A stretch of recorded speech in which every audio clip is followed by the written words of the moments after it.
Everyone, कैसे हैं आप सब। आप सबका बहुत बहुत स्वागत है मेरे यूट्यूब चैनल में जिसका नाम है माइंड योर इकोनॉमिक्स, जहां पर हम UGC NET JRF in the subject of economics की प्रिपरेशन करते हैं। चलिए, तो हमारी माइक्रो इकोनॉमिक्स की जो सीरीज़ थी वो स्टार्टेड थी, जिसमें हम थ्योरी ऑफ कंज्यूमर बिहेवियर कर रहे थे। डिमांड थ्योरी और इलास्टिसिटी ऑफ डिमांड हम कंप्लीट कर चुके हैं। इनकी जो प्लेलिस्ट है उसे मैं आई बटन में दे दूँगी, आप जाकर चेक कर सकते हैं इस वीडियो के बाद। अब हमने पिछली वीडियो से कार्डिनल यूटिलिटी थ्योरी जो है वो स्टार्ट किया हुआ था, उसमें हम काफ़ी चीज़ें डिस्कस कर चुके थे। अगर आप उस वीडियो को देखना चाहते हैं तो मैं उसका लिंक भी आई बटन में दे दूँगी, आप जाकर चेक कर सकते हैं इस वीडियो के बाद। ठीक है, चलिए मैं अपने आप को इंट्रोड्यूस कर देती हूँ पहले आप सबके सामने बिफोर स्टार्टिंग दी टॉपिक। तो मेरा नाम सिमरन सहगल है, मैं 3 साल से इकोनॉमिक्स पढ़ा रही हूँ और मैंने खुद 2 बार UGC NET JRF in the subject of economics qualify किया है। मेरा आर्टिकल पब्लिश है ऑप्टिमा में, अगर आप चेक करना चाहते हैं तो ISBN नंबर जो है स्क्रीन पर है, आप जाकर चेक कर सकते हैं। मैंने काफ़ी रिसर्च प्रोजेक्ट्स के ऊपर भी काम किया है और मैं एक दिल्ली गवर्नमेंट स्कॉलरशिप होल्डर भी हूँ। तो ये पूरी लिस्ट है जिससे आप डिसाइड कर सकते हैं कि आपको मुझसे पढ़ना चाहिए। नेक्स्ट, अब टॉपिक की तरफ बढ़ते हैं। टॉपिक में आप देखेंगे यहाँ पर अगर आप मेरा कर्सर देखें तो 3 लिखा हुआ है ना। तो 3 यहाँ पर इसीलिए लिखा हुआ है क्योंकि हम पहले के जो 2 पार्ट्स हैं वो कंप्लीट कर चुके हैं, that is demand theory and elasticity of demand. ठीक है, पिछली जो वीडियो थी उसमें मैंने आप सबको प्रॉमिस किया था कि मैं कार्डिनल यूटिलिटी को ख़त्म कर दूंगी, पर वो वीडियो काफ़ी लंबी बन गई थी, इसीलिए मैंने बीच में पॉज कर दिया था वीडियो को और मैंने कहा था इसका मैं एक सीक्वल लेकर आऊँगी। तो उसका सीक्वल लेकर मैं अब आ चुकी हूँ, जिसमें अब हम डिस्कस करेंगे after utility, TU, MU, DMU and consumers equilibrium and one commodity case. ये सब कुछ हम जो है पहली वाली वीडियो में ही कवर कर चुके हैं। अगर आप देखना चाहते हैं तो उस वीडियो में आप ये देख लेना इस वीडियो के बाद। लेकिन ठीक है, आज हम जो डिस्कस करेंगे that is 2 commodity case and N commodity case. ठीक है, और एक सस्पेंस मैंने पिछली वीडियो में छोड़ा था, that was marginal utility of money, है ना। तो मार्जिनल यूटिलिटी ऑफ मनी का जो कॉन्सेप्ट है, उसका जो सस्पेंस है, वो भी मैं इसी वीडियो के अंदर आपका खोलने वाली हूँ। तो आप बिल्कुल भी इस वीडियो को 1 सेकेंड के लिए भी स्किप मत कीजिएगा। ठीक है, चलिए, तो ये हम कवर कर चुके थे टॉपिक। अब हमें पढ़ना था 2 कमोडिटी केस। ठीक है, ये देखिए, ये रहा मार्जिनल यूटिलिटी ऑफ मनी, जिसे मैं अभी थोड़ी देर के बाद एक्सप्लेन करने वाली हूँ, तो वीडियो में बने रहिए। 2 कमोडिटी केस। ठीक है, हम डिस्कस कर रहे थे कि कार्डिनल यूटिलिटी थ्योरी जो है या कार्डिनल यूटिलिटी अप्रोच जो है कंज्यूमर इक्विलिब्रियम की, उसकी 3 अप्रोचेस हैं। ठीक है, फर्स्ट थी 1 कमोडिटी केस। उसका क्या था कंडीशन कि जब marginal utility from the commodity is equals to the price of the commodity, जब ये कंडीशन फुलफिल हो जाए, यानी कि जब विलिंगनेस टू पे एक कंज्यूमर की बराबर हो जाए मार्केट जितना प्राइस चाहती है उस कमोडिटी के लिए उससे, तब एक कंज्यूमर किस में पहुंच जाएगा, अपने इक्विलिब्रियम में पहुंच जाएगा। दूसरी कंडीशन क्या थी कि मार्जिनल यूटिलिटी जो है वो कॉन्टिन्यूसली डिमिनिश करनी चाहिए, जो हमारा क्या है, लॉ ऑफ DMU भी है। क्लियर।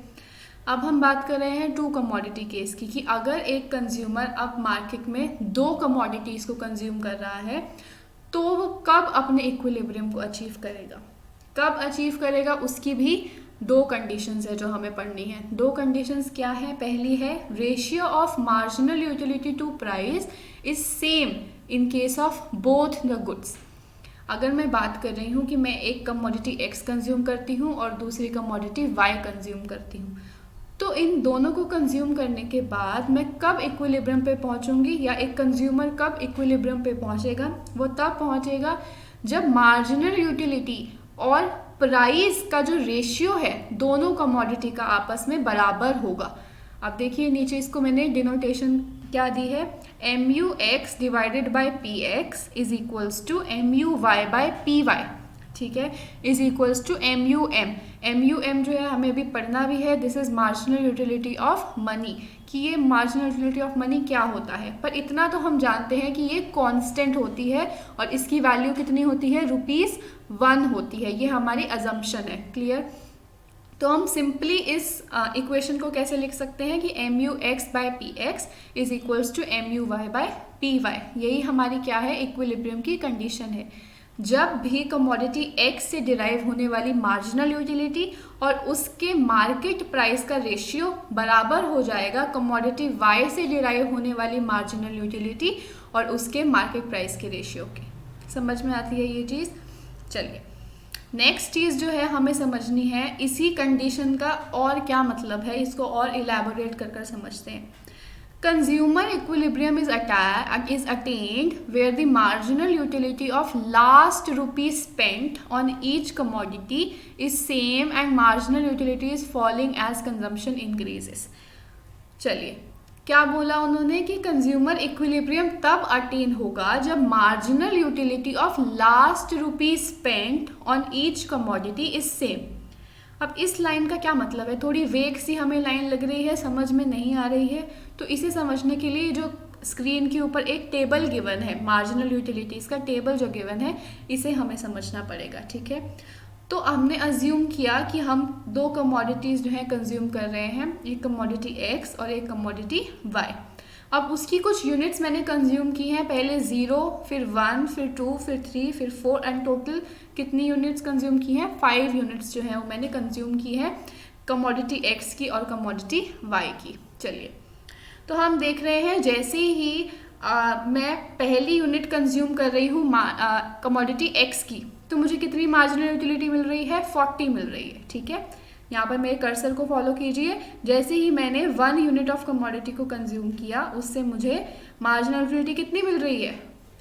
40। ठीक है, और मार्जिनल यूटिलिटी ऑफ वाई, अगर मैं वाई की पहली यूनिट कंज्यूम कर रही हूँ तो वाई से मुझे कितनी मिल रही है यूटिलिटी? It is 36। ठीक है, अब अगर मैं सेकेंड यूनिट कंज्यूम करती हूँ कमोडिटी एक्स और कमोडिटी वाई की, तो रिस्पेक्टिवली कितनी मुझे मार्जिनल यूटिलिटी मिल रही है? 34 एंड 32। अब यहाँ पर आप देखोगे जैसे जैसे मैं एक्स की कंजम्पशन इंक्रीज कर रही हूँ, एक्स से डिराइव होने वाली मार्जिनल यूटिलिटी डिक्रीज कर रही है ना। यही हमने पढ़ा था लॉ ऑफ DMU में, law of diminishing marginal utility में, कि जैसे जैसे मैं किसी भी कमोडिटी की कंजम्पशन इंक्रीज करती हूँ, उससे डिराइव होने वाली मार्जिनल यूटिलिटी कॉन्टिन्यूसली डिमिनिश करती है। क्लियर? अब देखिए 40 से 34 हो गई, फिर 32, 27, 24 लगातार कम हो रही है। सेम अगर हम बात करें कमोडिटी वाई की, तो उसकी भी मार्जिनल यूटिलिटी क्या कर रही है? कॉन्टिन्यूसली फॉल कर रही है। चलिए, अब ये तो बात हुई हमारी लॉ ऑफ DMU की, लेकिन अगर अब हम बात करें हमारे कंज्यूमर्स इक्विलिब्रियम की, है ना, तो कंज्यूमर इक्विलिब्रियम पे कब पहुंचेगा? अब आप देखिए, अगर एक कंज्यूमर है, मानते हैं उसके पास कितने पैसे हैं, उसकी इनकम कितनी है, या उसके पास कितने रुपए हैं, तो मैं बात करती हूँ उसके पास 5 रुपए हैं। ठीक है, मैंने अज्यूम किया कि एक कंज्यूमर है जिसके पास स्पेंड करने के लिए 5 रुपए हैं। ठीक है, तो आप मुझे बताइए कि वो अपने पहला जो रुपए है, उन 5 रुपए में से जो पहला रुपए जो वो स्पेंड करेगा, क्या वो कमोडिटी एक्स पर कंज्यूम करेगा या वो कमोडिटी वाई पर करेगा? जल्दी से सोचिए और मुझे बताइए, और फटाफट से वीडियो को पॉज करके कमेंट सेक्शन में मुझे पिन कर दीजिए। ठीक है, चलिए, आई होप आपने कर लिया होगा वहाँ पर कमेंट सेक्शन में। तो मैं बताती हूँ कि अगर वो x के ऊपर करेगा तो उसे कितने मार्जिनल यूटिलिटी मिलेगी? 40। अगर वो y पर करेगा तो कितनी मिलेगी? 36। तो ऑब्वियसली अगर वो x के ऊपर स्पेंड करता है अपना पहला रुपए, तो उसे ज़्यादा मार्जिनल यूटिलिटी मिलेगी। तो ये हमें साफ पता चल रहा है कि अब वो अपना पहला रुपए किस पे स्पेंड करेगा? अपनी कमोडिटी एक्स के ऊपर। ठीक है, तो मानते हैं पहली यूनिट उसने कमोडिटी एक्स की कमोडिटी एक्स की कंज्यूम कर ली। अब उसके पास 5 रुपए थे, तो दूसरा जो उसका 1 रुपए है वो कहाँ पर खर्च करेगा? अब बताइए, कमोडिटी एक्स पे या कमोडिटी वाई पर? कमोडिटी वाई पर। क्यों? क्योंकि कमोडिटी वाई से उसको कितनी यूनिट यूटिलिटी मिल रही है? 36। और एक सेकेंड, हाँ, कमोडिटी वाई से उसको कितनी मिल रही है मार्जिनल यूटिलिटी? 36। लेकिन कमोडिटी एक्स से कितनी मिल रही है? 34। तो ऑब्वियसली वो किस पर स्पेंड करेगा? अपने वाई के ऊपर स्पेंड करेगा। ठीक है, तो मानते हैं दूसरा रुपए उसने यहाँ स्पेंड किया, रिस्पेक्टिवली तीसरा रुपए वो अपना कहाँ स्पेंड करेगा? यहाँ स्पेंड करेगा। चौथा कहाँ करेगा? इसके ऊपर भी कर सकता है और इसके ऊपर भी कर सकता है, कोई फर्क नहीं पड़ता, क्योंकि मार्जिनल यूटिलिटी क्या हो गई अब यहाँ पर? बराबर हो चुकी है। तो उसने मानो चौथा रुपए यहाँ पर खर्च कर दिया और 5वां इसके ऊपर खर्च कर दिया। ठीक है, अब इससे मुझे क्या समझ में आ रहा है? देखो, उसके पूरे 5 के 5 रुपए यहाँ पर एग्जॉस्ट हो चुकी हैं और वो इक्विलिब्रियम में भी पहुंच चुका है। इक्विलिब्रियम में कैसे पहुंचा है अब यह देखो, क्या बोला उन्होंने, इक्विलिब्रियम पे वो कब पहुंचेगा, when the marginal utility of last rupee spent on each commodity is same. Last rupee मैंने एक्स के ऊपर कौन सा खर्च किया, इसके ऊपर, थर्ड यूनिट के ऊपर, है ना, थर्ड यूनिट के ऊपर मैंने खर्च किया कमोडिटी एक्स पे, और लास्ट रुपी मैंने वाई पे कब खर्च किया, जब मुझे 32 यूटिलिटी मिली थी, that is 2 units of commodity Y. तो अब ये देखो 32 और 32 क्या है, आपस में बराबर हैं। तो जब मैंने लास्ट रुपए किस पे खर्च किया, वाई पर, तो भी मुझे कितनी यूटिलिटी मिली, 32। जब मैंने एक्स पर अपना लास्ट रुपए खर्च किया तो उस पर मुझे कितनी मिली, 32। ये दोनों आपस में बराबर हैं, इसका मतलब मुझे क्या मिल गया है, कंज्यूमर्स इक्विलिब्रियम मिल गया है। ठीक है, इस लाइन का मतलब अब सबको समझ में आ गया होगा कि marginal utility of last rupee spent of each commodity is same का क्या मतलब है ना। तो यही मतलब है कि कंज्यूमर जब कमोडिटी एक्स की 3 यूनिट्स कंज्यूम करेगा और कमोडिटी वाई की 2 यूनिट्स कंज्यूम करेगा तो वो इक्विलिब्रियम में पहुंच जाएगा। क्लियर है सबको। चलिए अब नेक्स्ट कंडीशन है हमारी, when MU falls as consumption increases. MU जो है वो फॉल करेगा जैसे जैसे कंजम्पशन इंक्रीज करेगी। ये वही सेम कंडीशन है जो हमारी वन कमोडिटी केस की भी सेकंड कंडीशन थी, है ना, कि लॉ ऑफ डीएमयू जो है वो यहाँ पर लागू होगा हमारा, वो जो है अप्लाई होगा यहाँ पर, कि जैसे जैसे कंजम्पशन हम इंक्रीज करेंगे कमोडिटी एक्स और कमोडिटी वाई की मार्जिनल यूटिलिटी जो है वो डिक्रीज करेगी, जो इस टेबल में भी दिख रहा है ना, मार्जिनल यूटिलिटी एक्स की डिक्रीज कर रही है, मार्जिनल यूटिलिटी वाई की डिक्रीज कर रही है। चलिए अब इसको हम किससे समझते हैं, डायग्राम से समझते हैं। चलो तो ये डायग्राम हमारा गिवन है राइट हैंड साइड पर। ठीक है, तो राइट हैंड साइड पर जो हमारा डायग्राम है वो क्या कह रहा है, देखो इस साइड पर मैंने अज्यूम किया है, दैट इज लेफ्ट साइड पर मैंने अज्यूम किया है कमोडिटी एक्स की मार्जिनल यूटिलिटी और प्राइस का रेशियो। ठीक है, और राइट हैंड साइड पर मैंने क्या अज्यूम किया है, मैंने अज्यूम किया है कमोडिटी वाई की मार्जिनल यूटिलिटी और प्राइस का रेशियो। क्लियर। तो अब आप देखिए जो ये मार्जिनल यूटिलिटी ऑफ एक्स जो है और डिवाइडेड बाय प्राइस का जो रेशियो है उसको कैसे प्लॉट किया है हमने, एक डाउनवर्ड स्लोपिंग लाइन से रिप्रेजेंट किया है। डाउनवर्ड स्लोपिंग लाइन से क्यों रिप्रेजेंट किया है, क्योंकि प्राइस तो कांस्टेंट है, ये हमने पढ़ी थी assumption, prices of both the commodities are constant and income is also constant, है ना। तो अगर प्राइस कांस्टेंट है तो इस रेशियो में चेंज किसकी वजह से आएगा, खाली मार्जिनल यूटिलिटी की वजह से आएगा, और मुझे पता है marginal utility is continuously falling, इसीलिए ये कर्व कैसा बना है, डाउनवर्ड स्लोपिंग बना है। और ये वाले कर्व को अगर आप देखें, marginal utility of Y by P X का जो कर्व है ये भी डाउनवर्ड स्लोपिंग है, बिल्कुल सेम रीजन की वजह से, क्योंकि पी वाई इज कॉन्स्टेंट और चेंज सिर्फ मार्जिनल यूटिलिटी ऑफ वाई की वजह से आ रहा है। ठीक है, मार्जिनल यूटिलिटी ऑफ वाई की वजह से, and marginal utility of Y is falling, इसीलिए ये भी डाउनवर्ड स्लोपिंग बना है। ठीक है, अब हमें पता है इक्विलिब्रियम पर हम कब पहुंच रहे हैं, जब ये दोनों रेशियो आपस में बराबर हो रहे हैं।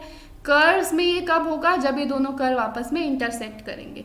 तो कहाँ इंटरसेक्ट कर रहे हैं, पॉइंट ई के ऊपर ये इंटरसेक्ट कर रहे हैं, इसका मतलब पॉइंट ई के ऊपर कंज्यूमर कहाँ होगा, इक्विलिब्रियम में होगा। समझ में आती है ये चीज़ सबको अच्छे से। चलिए अब हम बात करते हैं केसेस ऑफ डिसइक्विलिब्रियम की, क्योंकि ये ज़रूरी तो नहीं है कि कंज्यूमर हमेशा इक्विलिब्रियम में हो, हमेशा बैलेंस में हो, हमेशा रेस्ट की स्टेज पर हो। ठीक है, ऐसा भी तो हो सकता है कि वो इक्विलिब्रियम में ना हो, है ना। तो जब वो इक्विलिब्रियम में नहीं है तो किस कंडीशन में होगा, या तो वो इस कंडीशन में होगा कि x से मिलने वाली marginal utility is more than y से मिलने वाली मार्जिनल यूटिलिटी, है ना। जो x से उसे मार्जिनल यूटिलिटी मिल रही है वो हमेशा तो y की मार्जिनल यूटिलिटी के बराबर नहीं होगी। क्या ऐसा होता है कि आपको एप्पल खाने से और चाउमीन खाने से सेम मार्जिनल यूटिलिटी मिल रही हो भी सकता है कि सेम मिल रही हो, लेकिन ज़रूरी नहीं है ना, हमेशा ज़रूरी नहीं है कि उन दोनों की मार्जिनल यूटिलिटी आपके लिए बराबर हो। तो अगर वो बराबर नहीं है तो कैसी होगी, हो सकता है एप्पल से मिलने वाली मार्जिनल यूटिलिटी आपकी ज़्यादा है एज़ कम्पेयर टू चाउमीन, या फिर ये भी हो सकता है कि एप्पल से मिलने वाली मार्जिनल यूटिलिटी कम है एज कम्पेयर टू चाउमीन। दोनों केसेस हो सकते हैं। तो अब हम मानते हैं अगर x से मिलने वाली marginal utility is more than y से मिलने वाली मार्जिनल यूटिलिटी, तो उस केस में क्या होगा, जिस कमोडिटी की मार्जिनल यूटिलिटी ज़्यादा है इसका मतलब वो कमोडिटी मुझे ज़्यादा सेटिस्फैक्शन दे रही है, अगर मैं उसे ज़्यादा कंज्यूम करूँगी तो वो मुझे मेरी सेटिस्फैक्शन को और ज़्यादा इम्प्रूव करेगी और ज़्यादा एनहांस करेगी। इसका मतलब अगर x से मिलने वाली मार्जिनल यूटिलिटी ज़्यादा है तो x मुझे ज़्यादा सेटिस्फैक्शन दे रही है, तो मैं एक्स की कंजम्पशन को क्या करूंगी, एक्स की कंजम्पशन को इंक्रीज करूंगी। एंड वाइसा वर्सा, अगर मेरी वाई की जो मार्जिनल यूटिलिटी है वो कम है तो वाई से मिलने वाली सेटिस्फैक्शन मुझे कम है, इसीलिए मैं वाई की जो कंजम्पशन है उसको कम कर दूंगी। क्लियर। चलिए, अब जैसे ही मैं एक्स की कंजम्पशन को बढ़ाऊंगी वो मेरे पास अबंडेंस में हो जाएगा।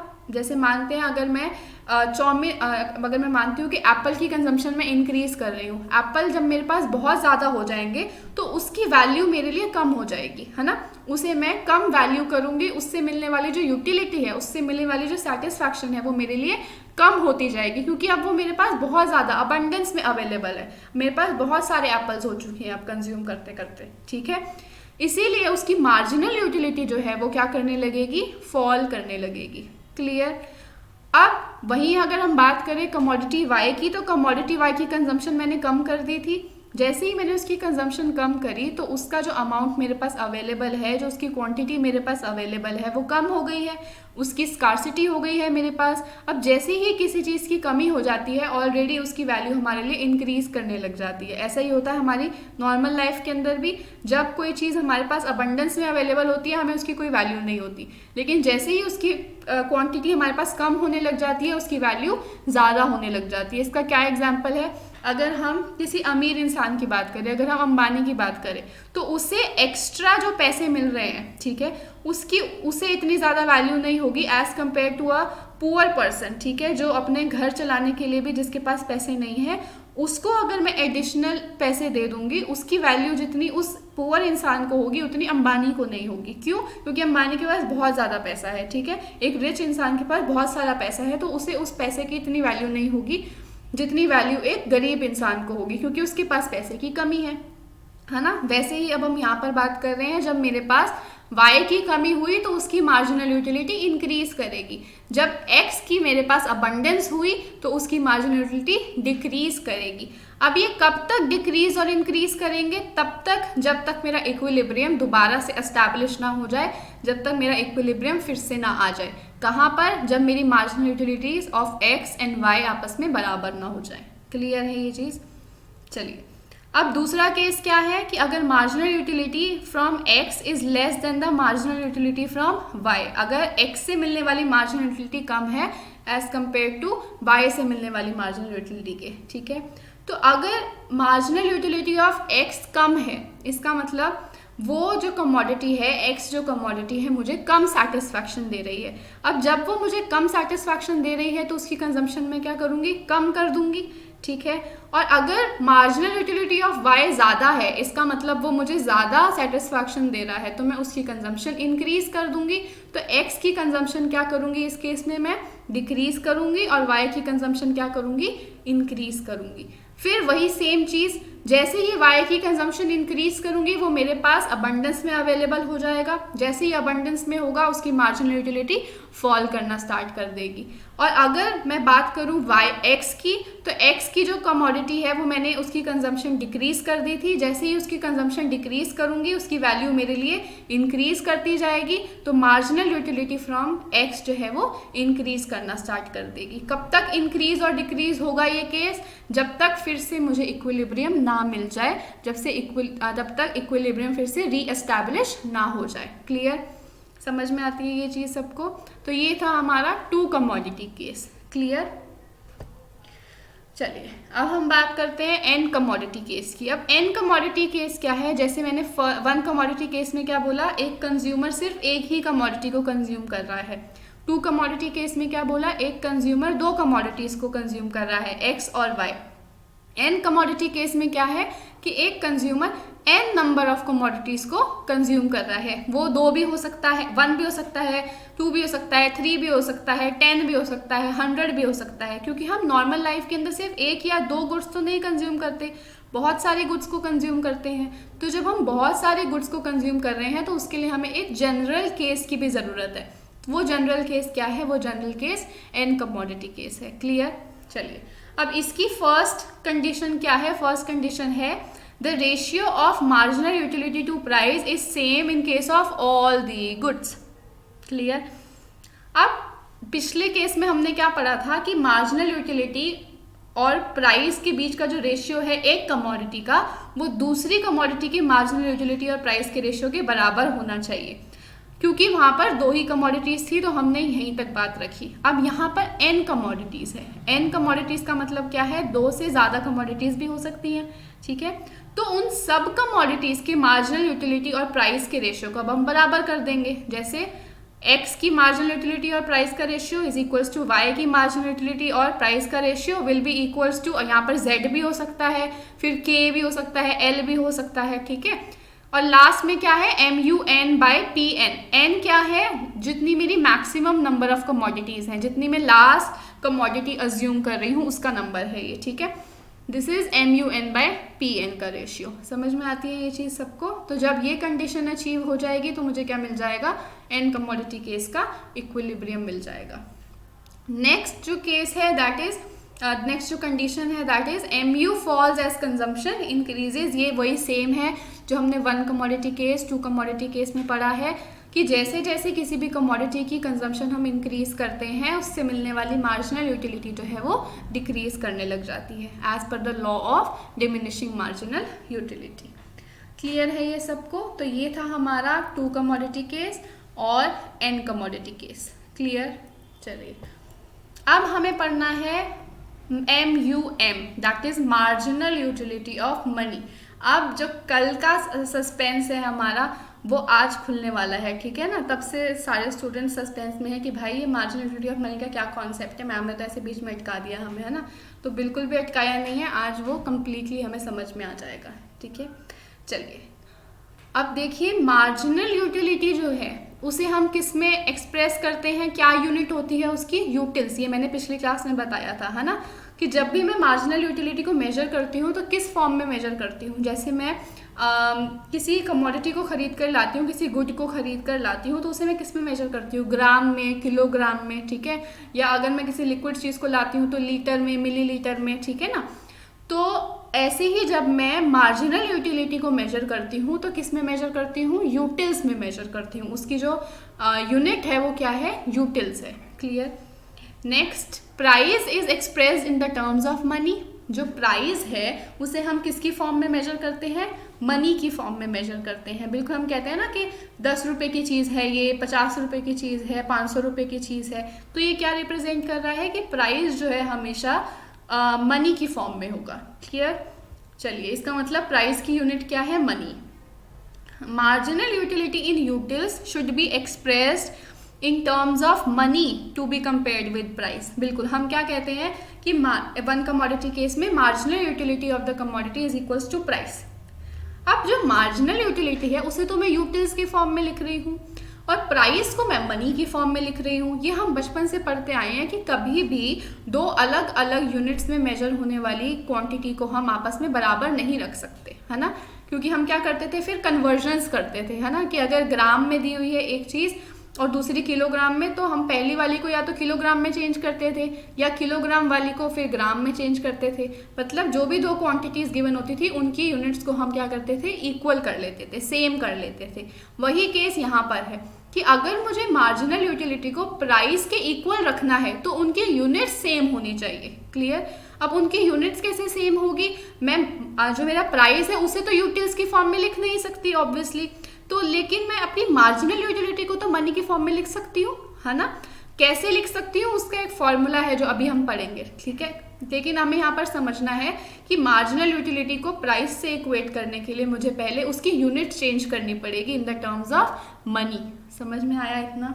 चलिए next, marginal utility in terms of money. अब मार्जिनल यूटिलिटी को मनी की फॉर्म में कैसे कन्वर्ट करना है उसका ये फॉर्मूला है। क्या है, marginal utility in utils divided bye marginal utility of 1 रुपी, ठीक है, दिट विच इज MUM, जिसकी अभी हम बात कर रहे हैं, है ना। तो मार्जिनल यूटिलिटी इन यूटिल्स, जो भी मेरे को यूटिल्स में मार्जिनल यूटिलिटी दी हुई है उसको डिवाइड कर लेना है by the marginal utility of 1 रुपी, कि 1 रुपये की जो मार्जिनल यूटिलिटी है उससे मुझे डिवाइड कर लेना है किसको, अपनी marginal utility in the form of utils को। तो मुझे क्या मिलेगा, marginal utility in the form of money. Clear.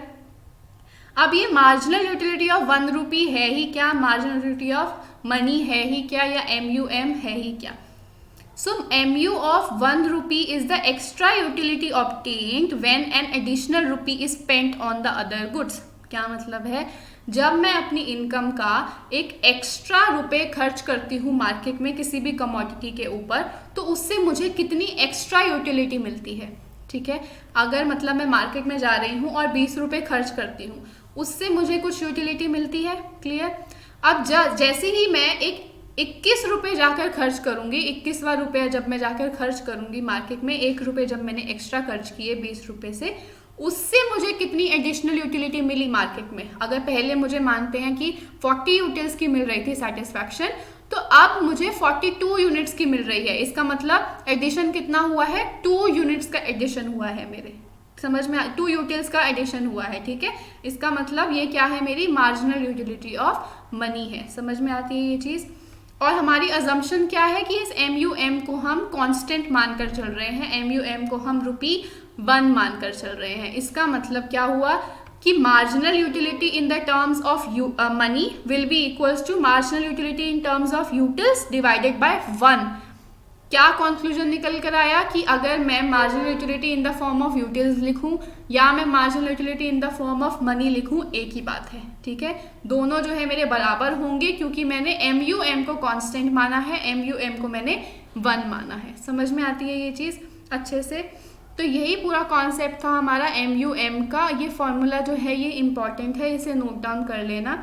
हो सकता है पेपर के अंदर, क्योंकि अब काफ़ी ज़्यादा एनालिटिकल क्वेश्चंस आते हैं पेपर में, तो हो सकता है किसी दिन एग्जामिनर का दिमाग खड़के और वो ये वाला जो वो है फॉर्मूला है, इससे रिलेटेड कोई क्वेश्चन पूछ ले पेपर में. ठीक है, चलिए अब हम बात करते हैं अपने बोनस टॉपिक की, जो आज का बोनस टॉपिक है. क्योंकि इतनी देर आपने वीडियो के अंदर स्पेंड किया है, तो एक एक्स्ट्रा टॉपिक तो आपको पढ़ने को मिलना ही चाहिए, है ना.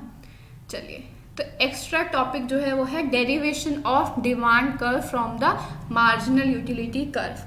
अगर मुझे मार्जिनल यूटिलिटी कर्व दिया हुआ है, तो उससे मैं डिमांड कर्व कैसे डिराइव करूँगी. ठीक है, तो कैसे डिराइव करूँगी, बहुत ही ज़्यादा सिंपल कॉन्सेप्ट है. मेरे कर्सर को फॉलो कीजिएगा. ठीक है, अब हमें पता है मार्जिनल यूटिलिटी कर्व कैसा होता है, डाउनवर्ड स्लोपिंग होता है ना.